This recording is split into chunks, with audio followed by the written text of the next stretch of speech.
الحمد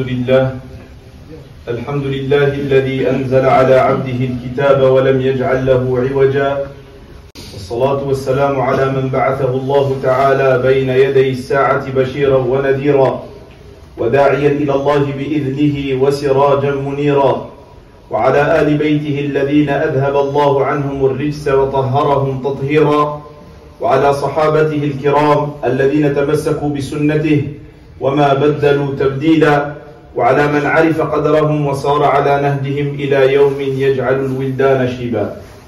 يا أيها الذين آمنوا اتقوا الله وقولوا قولا سديدا يصلح لكم أعمالكم ويغفر لكم ذنوبكم، ومن يطع الله ورسوله فقد فاز فوزا عظيما. أما بعد، أيها المؤمنون والمؤمنات، بمناسبة اقترابنا من اليوم العالمي للغة العربية، أردت أن أقف معكم خلال هذه الخطبة حول آية من الذكر الحكيم، حيث قال الله سبحانه وتعالى: إنا أنزلناه قرآنا عربيا لعلكم تعقلون. اختار الله سبحانه وتعالى العليم الحكيم اللغة العربية لتكون هذه اللغة لغة آخر رسالة من السماء للبشرية إلى يوم الدين، واللغة هي للتعبير وللتفكير، فاللغة العربية لها خصائصها، ومن خصائصها الإعراب. وقد تعلمنا ونحن صغار أن الفاعل مرفوع، هذه قاعدة لغوية. هذه اللغة هي التي اختارها الله تعالى وأنزل بها القرآن، فالقرآن جاء يرفع شأن العاملين. لهذا قلنا أن اللغة هي للتعبير وللتفكير. جاء القرآن باللغة العربية حتى يفهم الناس أن قيمة الإنسان عند الله حسب إيمانه وأعماله. هذا القرآن الكريم جاء يحرك العباد، والحركة فيها الحياة. وذم الله تعالى أن تجلس، القعود أكبر خطر على الإنسان، والقعود أكبر خطأ على هذه الأمة. وقد ذم الله تعالى طائفة من المؤمنين مع موسى عليه السلام حين رفضوا الحركة فقالوا إنا هاهنا قاعدون، عذبهم الله تعالى 40 سنة يتيهون في الأرض. ونحن المسلمون في زمننا هذا تركنا الحركة ولم نربي أبناءنا على الحركة، فسقطنا في تيه أشد من الذي سقط فيه بعض بني إسرائيل. هم سقطوا في تيه المكان 40 عام وما تدرون ذات البلاصة، ونحن نعيش تيه الفكر. الأمة الإسلامية تحتاج الآن إلى رؤوس، ما عارفين احنا في المشي، لا نعرف مكاننا بين الأمم. هذا التيه لأننا نحن رضينا بالقعود. وقد جاء القرآن الكريم في أول ما أنزله الله تعالى للحركة، فأنزل الله تعالى سورة العلق: اقرأ باسم ربك الذي خلق. هذه القراءة باسم الرب تحرك العقل. ثم أنزل الله تعالى: يا أيها المزمل قم الليل إلا قليلا نصفه أو انقص منه قليلا أو زد عليه ورتل القرآن ترتيلا لتحريك الروح. ثم أنزل الله تعالى: يا أيها المدثر قم فأنذر وربك فكبر وثيابك فطهر، لتحريك كل البدن، كل أعضاء البدن لخدمة الإسلام. وقد قال النبي صلى الله عليه وسلم: إن الله يرفع بهذا الكتاب أقواما ويضع به آخرين. يرفع الله من رفع القرآن، ويرفع الله من فقه القرآن، ففهم أن مراد الله منا أن نعمل وأن نتنافس في وجوه الخير، لا في الكلام ولا في الجدال. بل إن تركت الجدال وأنت محقا لك بيت في الجنة، لأن هذا الجدال يمنعك من العمل، والمطلوب مني ومنك العمل في وجوه الخير. Chers croyants et croyantes, je vous exhorte ainsi que moi-même à la crainte d'Allah exalté. Nous approchons d'une occasion mondiale, la journée mondiale de la langue arabe. Et j'ai voulu parler un petit peu de cette langue et de la philosophie de cette langue ou de la vision de cette langue. C'est la même chose. Il ne faut pas être allergique au terme philosophie. Si tu es allergique, c'est pas grave. On te donne un générique, la vision. La vision de la langue arabe. Cette langue est une langue qui est riche. Cette langue, comme toutes les autres langues, c'est un moyen d'expression, mais c'est aussi un moyen de réflexion. Si tu parles arabe, depuis que tu es petit, tu as un logiciel qui est différent de celui qui parle le français ou l'anglais ou une autre langue. Nous respectons et nous aimons toutes les langues, parce qu'en tant que croyants, toutes les langues, ce sont des signes de la puissance d'Allah. Mais chaque langue, elle a un logiciel. Parce que derrière chaque langue, il y a une culture. Et la langue arabe, a ses spécificités. C'est que la fin du mot, ce qu'on appelle l'Arab, la fin du mot, il change en fonction de la place et de la fonction grammaticale que le mot là a dans la phrase. Et parmi les règles qu'on apprend aux petits enfants, al-fa'ilu marfu'. C'est-à-dire qu'en arabe, dans la vision arabe, celui qui agit, le sujet, on dirait en français, il est élevé. Alors Allah, ça va être avec une dhamma, ou des fois avec un waw, ou l'asma al-khamsa. Mais ça, c'est sur le papier. Et Allah a choisi cette langue-là. Pourquoi? Parce que dans la tête aussi, dans la réflexion de l'arabe, celui qui agit, c'est lui qui est élevé. Et c'est pour cela que le Coran, c'est un livre pour les vivants, pour les bouger. D'ailleurs, les premiers passages du noble Coran qui ont été révélés, c'est pour faire bouger l'être humain. Parce que quand le musulman bouge, bien sûr sagement, et en accord avec le Coran et la Sunna, c'est lui-même une bénédiction. Il vit et il est la cause de la vie d'autrui. Mais lorsque le musulman est passif, et c'est à mes yeux l'un de nos plus grands problèmes aujourd'hui, nous avons accepté, nous les musulmans, d'être passifs. Dans beaucoup de domaines. Et Allah Azza wa Jalla nous a parlé d'une erreur de certains croyants parmi Banu Israël. Allah n'a pas de problème avec les humains. Mais Allah parle des problèmes de certains, pour que nous ne retombe pas dedans. Banu Israël était le peuple élu à leur époque. Banu Israël, c'était des croyants. C'est eux qui étaient avec Moussa alayhi salam. Et Allah va nous citer leurs erreurs pour que nous ne tombe pas dedans. Parmi leurs erreurs, à un moment donné, ils ont refusé l'action. Et parce qu'ils ont refusé d'être actifs, la punition d'Allah dans laquelle se trouve une miséricorde, c'était que pendant 40 ans, ils ont tourné en rond. Et aujourd'hui, la communauté musulmane, elle ne tourne pas en rond sur le même endroit, mais c'est dans nos têtes. On ne sait pas où on va. On ne sait pas qu'est-ce qu'on veut dans cette vie. On vit ici, on ne sait pas. On est d'ici, on n'est pas d'ici, on ne sait pas. Et ça, c'est parce qu'on n'est plus actif. Et les premiers passages du Coran sont venus pour faire bouger le musulman et la musulmane. Les 5 premières ayats de Surat Al-Alaq, l'adhérence, c'est lis au nom de ton Seigneur. Pas juste la lecture. Hein. Il y a beaucoup de gens aujourd'hui qui lisent et l'humanité court à sa perte. Parce qu'il faut lire au nom de ton Seigneur. C'est ça la clé de la réussite. Ce n'est pas la lecture. Aujourd'hui, les gens qui commettent des plus grands crimes sont de grands lecteurs et de grands intellectuels. L'erreur, c'est qu'ils n'ont pas lu au nom de leur Seigneur. Iqra bismi rabbika alladhi khalaq. Quand tu lis, Allah, qu'est-ce qu'il te demande? De faire bouger ta raison. Parce que tu es un humain, tu n'es pas une bête. Alors les 5 premières ayats, c'est pour faire bouger ta raison. Et faire bouger en même temps ton cœur parce que tu lis au nom de ton Seigneur. Puis viendra après le début de Surat Al-Muzammil, dans laquelle Allah va ordonner au prophète sallallahu alayhi wa sallam, aux croyants, de veiller une partie de la nuit dans l'adoration. Ça, c'est pour faire bouger l'âme, pour que ton âme elle reste vivante. Puis viendra après Surat Al-Muddathir, pour que tu te lèves et que tu fasses la da'wah, pour que tu utilises tous tes organes au service de l'islam. Et le prophète sallallahu alayhi wa sallam a dit, certes, Allah élèvera par ce livre, le Coran, certains gens et en rabaissera d'autres. Regardez la vie des Sahaba. Avant l'islam, comment ils étaient? Ils étaient rabaissés. C'est pour ça que dans tous les livres quasiment de Sira, de biographie du prophète sallallahu alayhi wa sallam, l'auteur va parler de la vie des Arabes avant l'islam, pour que tu vois la différence. On voit dans certains pays arabes la différence avant la découverte du pétrole et après. Tu dis c'est exceptionnel. Le Coran, il doit faire plus que cela. Et les Sahaba sont passés de la pire des époques à la meilleure des époques. Parce qu'ils ont compris que le Coran, ce n'est pas pour se disputer les uns les autres, mais le Coran, c'est pour s'encourager dans l'action et dans le bien.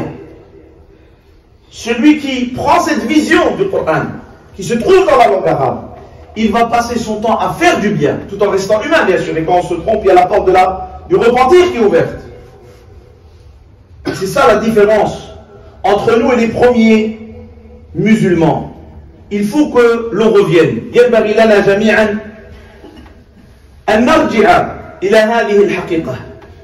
وقد حذر القرآن الكريم في آية سبحان الله لما حثنا الله تعالى عن التدبر، أي أن تفتح بصيرتك وأن تنظر إلى خلق الله تعالى، إلى هذا الكتاب المنظور.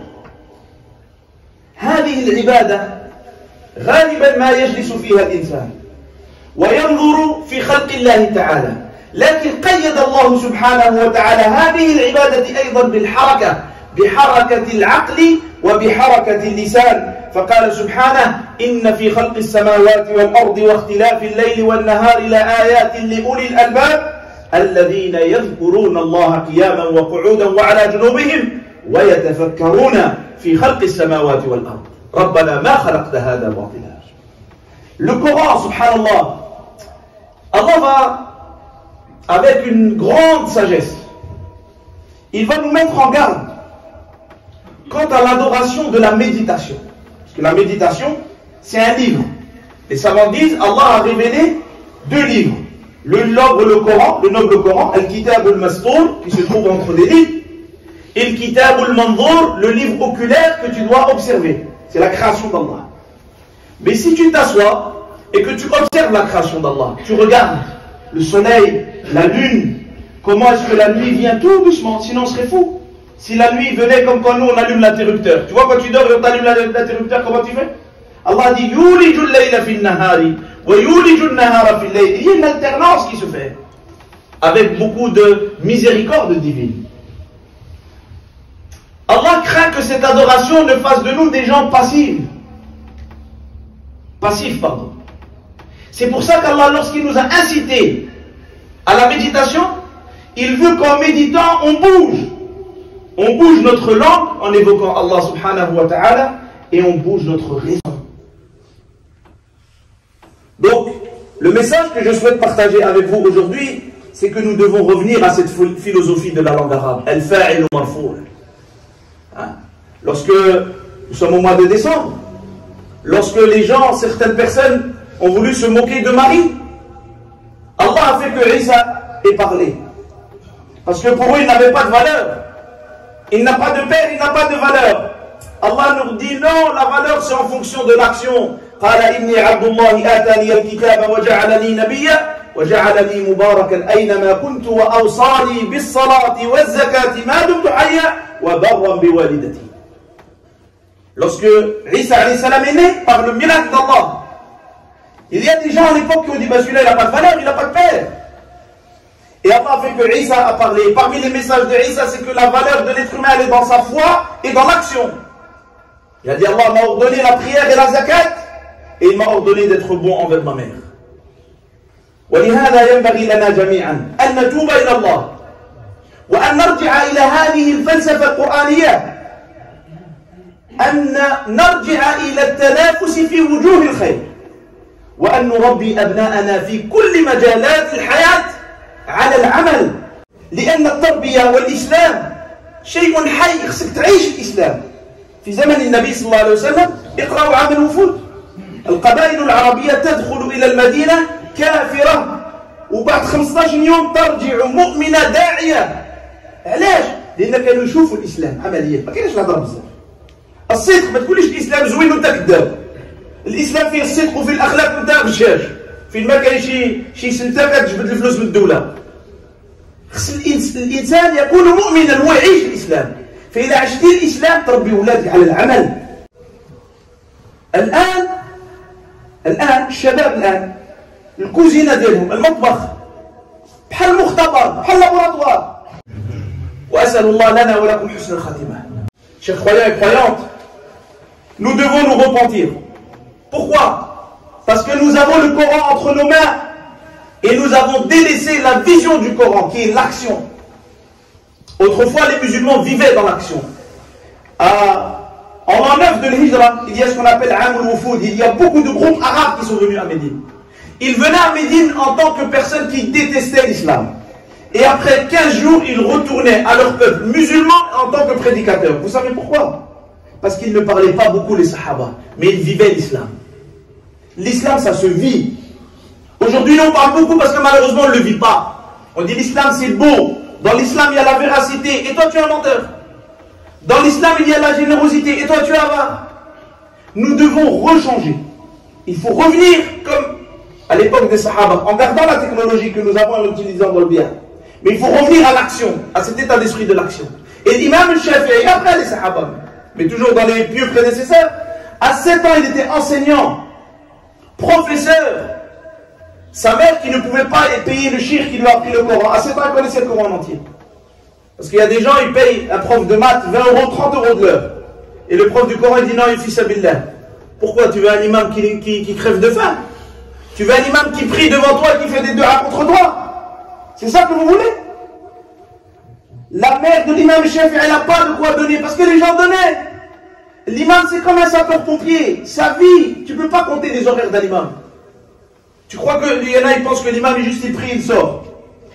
Celui qui veut se marier, il appelle l'imam. Celui qui veut divorcer, il appelle l'imam. Celui qui a un problème, il appelle l'imam. Celui que ses enfants, ils ont fumé trop de drogue parce qu'ils ne les écoutent pas, il dit viens faire ruqya. Il y a trop de choses. Alors le temps qu'il a libéré au service de la communauté, on doit lui donner ce que nous avons de meilleur. Et normalement, l'imam, dans chaque ville, c'est lui qui doit avoir le plus haut salaire de la communauté musulmane. Parce que l'imam, il voit presque jamais sa femme et il voit presque jamais ses enfants. Mais il n'y a pas de syndicat pour les imams, sinon beaucoup de gens seraient aujourd'hui dans des situations très difficiles. La mère de chef, elle sait qu'il ne peut pas lui donner. Alors qu'est-ce qu'elle dit à son prof? Elle dit, quand toi tu pars, tu es absent, mon fils te remplace. À 7 ans, je ne sais pas si vous imaginez, à 7 ans il est professeur. À 14 ans il a écrit un risal à la lettre de Kérouan. C'était une mémo comme ça, pour réviser pour les élèves. C'est devenu une grande référence chez les savants malikites aujourd'hui. Nous devons revenir à l'action. Pas que dans le Coran, dans la mosquée, non, dans toute la vie. Et j'ai donné un exemple et nous terminons là-dessus. Cette première khutbah et la deuxième khutbah sera très courte, Inch'Allah. Nos grands-mères et nos grands-pères, qu'Allah leur fasse miséricorde, ils ne parlaient pas beaucoup. Parce qu'ils avaient compris que l'éducation, c'est pas la parole.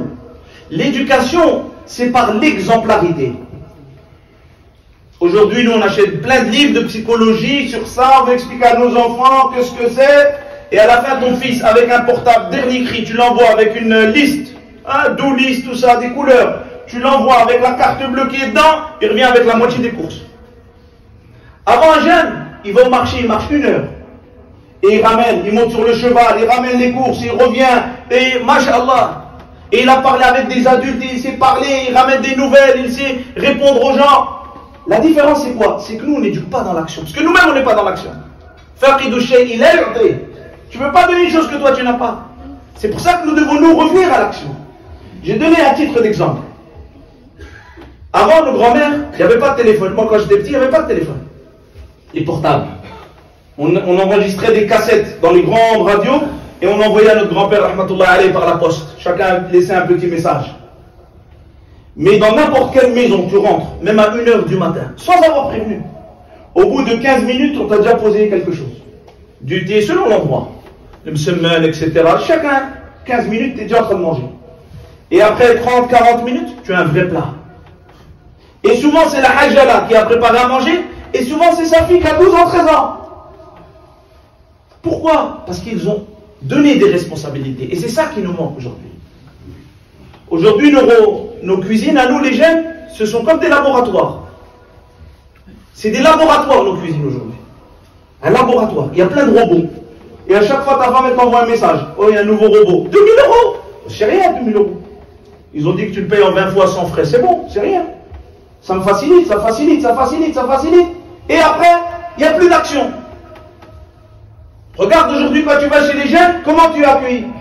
Et ça nous est arrivé à Paris, en Ile-de-France. Un chir, je ne veux pas donner son nom, très connu, il est encore vivant. Il fait le tour du monde pour enseigner l'islam. Quand il est venu, nous on sait dans la mosquée chez qui on envoie. On sait le hajj là, si elle te dit, il vient chez moi, toi tu es à l'aise. Tu le sais. Tu sais qu'elle est généreuse. Tu sais que le hajj il a fait des courses après son. Il a pris le soupe et il est parti chercher les meilleurs fruits et légumes et la meilleure viande. Parce qu'ils n'étaient pas dans la polémique. Ils étaient dans l'action, nos anciens. Et nous on doit revenir à ça. Un jeune de la mosquée, on n'a pas voulu lui dire non, il a dit, je vais inviter le cheikh chez moi, je le suis sur YouTube, etc. Je veux qu'il vienne chez moi. On était gênés de dire non. On lui a dit oui. Et le lendemain, il nous a expliqué que ça s'est très mal passé. Parce que quand il est rentré chez lui, alors que chez lui c'est comme un laboratoire, et sa femme elle a le téléphone. Quand il lui a dit, ramenez tel cheikh que même toi tu regardes sur YouTube, elle lui a dit, oh non, moi je ne prépare pas à manger. Fallait m'envoyer un message avant. Faut me prévenir. Chez moi c'est pas l'hôtel. L'hôtel n'existait pas chez les musulmans avant, vous savez ça? Il n'y avait pas d'hôtel chez les musulmans. Il n'y avait pas de restaurant avant. Pourquoi? Parce qu'il y avait ce qu'on appelait la maison de l'invité. Et ça, moi je l'ai vu de mes yeux chez mes grands-parents, et vous aussi. Beit al-Diyafa, il vient et dit Defullah. C'est ça son mot de passe. Il avait dans la maison une chambre spéciale, une entrée spéciale, et il a tout ce qu'il faut. C'était ça les musulmans. Ce sont des gens généreux. On a dit alors qu'est-ce que tu as fait avec le shir? Shir, c'est un shir. Il mangeait des poulets, pas des poulets, des chameaux rôtis dans son pays. Il est arabe. Il dit ben ma femme elle a prié et tout. Je dis vas-y c'est bon, on se prend pas la tête, il y a le shir. C'est bon, on va dépanner. Il a posé une boîte de thon au shir. Il a posé une boîte de thon. Certains pourraient dire les sahaba ils ont mis des cailloux. Mais les sahaba, le prophète sallallahu alayhi wa sallam a dit aussi anzilun nas manazilahum. Tu te comportes avec les gens en fonction de leur place qu'ils ont dans la société, même s'ils ne sont pas musulmans. Le prophète sallallahu alayhi wa sallam a dit man dakhala dara Abi Sufyan fa huwa amin. La place qu'Abu Sufyan avait chez les Quraysh, le prophète sallallahu alayhi wa sallam, le jour où les musulmans ont repris de manière pacifique Mecca, il n'a pas voulu lui enlever cette place. Il n'est pas musulman, mais il a voulu lui garder cette place. Alors revenons à l'action. Nous devons revenir à l'action. أقول قولي هذا وأستغفر الله لي ولكم ولسائر المسلمين من كل ذنب فاستغفروه إنه هو الغفور الرحيم.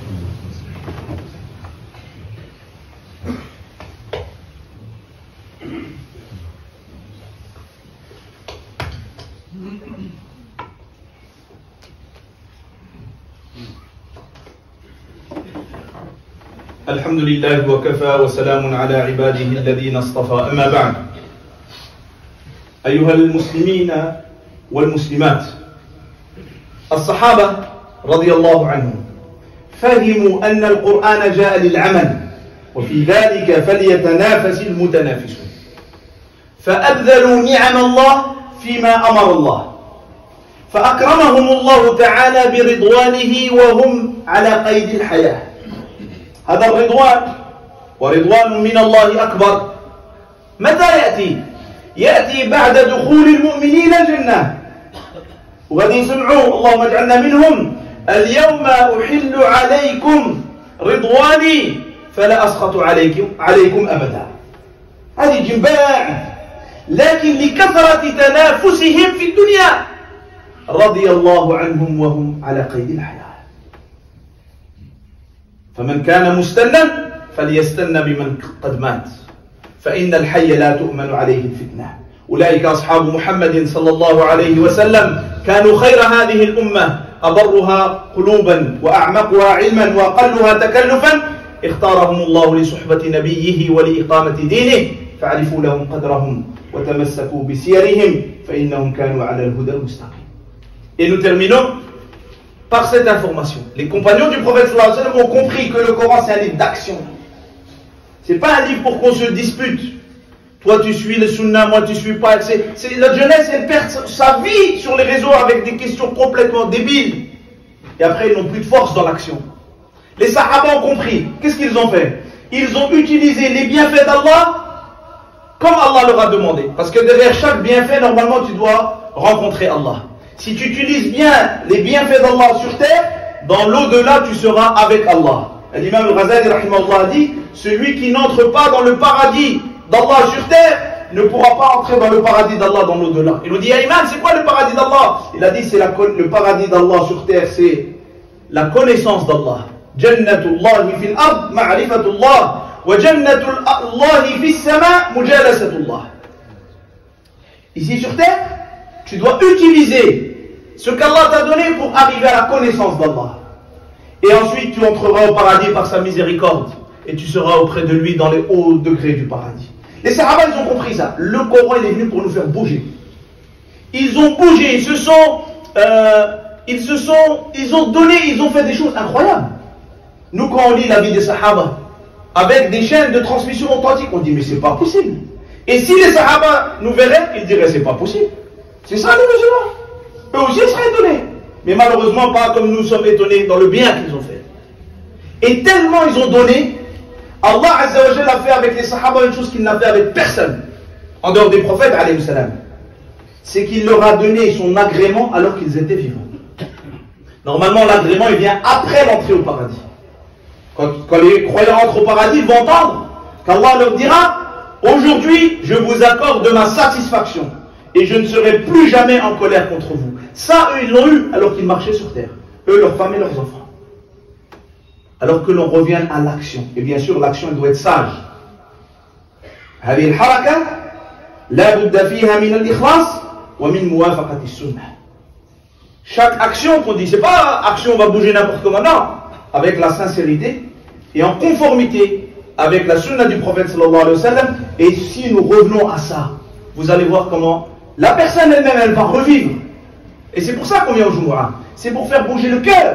Allah dit, Ya ayyuhalladhina amanu idha nudiya lis-salati min yawmi al-jumu'ati fas'aw ila dhikrillah. Hada sa'yul qulub. Le Jumu'ah est là pour faire bouger notre cœur. Si le cœur il bouge pendant le Jumu'ah, tu vas tenir toute la semaine. Parce qu'Allah te demande de venir au Jumu'ah en courant. Mais ce n'est pas une course physique. C'est la course du cœur, comme dans Surat Yasin. وَجَاءَ مِنْ أَقْصَى الْمَدِينَةِ رَجُلٌ يَسْعَى. Et cet homme était aveugle. Mais son cœur il court. Son cœur est assoiffé du bien. Qu'Allah Azza wa Jalla nous permette à toutes et à tous de revenir à l'action. Si on veut que la Ummah revienne, il ne faut pas être passif. Il faut être actif à la lumière du Coran et de la Sunna. Ibadallah, لقد أمركم الله بالصلاة والسلام على خير البرية حيث قال إن الله وملائكته يصلون على النبي يا أيها الذين آمنوا صلوا عليه وسلموا تسليما اللهم صل على سيدنا محمد في الأولين والآخرين وفي الملأ الأعلى إلى يوم الدين اللهم ارحمنا وارحم والدينا وارحم من علمنا وارحم من سبقنا بالإيمان وارحم بفضلك جميع المسلمين والمسلمات المؤمنين والمؤمنات الأحياء منهم والأموات إنك سميع قريب مجيب الدعوات ربنا آتنا في الدنيا حسنة وفي الآخرة حسنة وقنا عذاب النار اللهم إنا نسألك الهدى والتقى والعفاف والغنى اللهم يا جامع الناس ليوم لا ريب فيه اجمع بين قلوب المؤمنين في هذا المسجد وفي هذه المدينة يا رب العالمين اللهم اجعلهم إخوانا وعلى هذا الإسلام أعوانا اللهم يا خير الناصرين انصر إخواننا المستضعفين في كل مكان كن لهم عونا ونصيرا أيدهم بتأييدك يا أرحم الراحمين يا رب العالمين وصلى الله وسلم على سيدنا محمد والحمد لله رب العالمين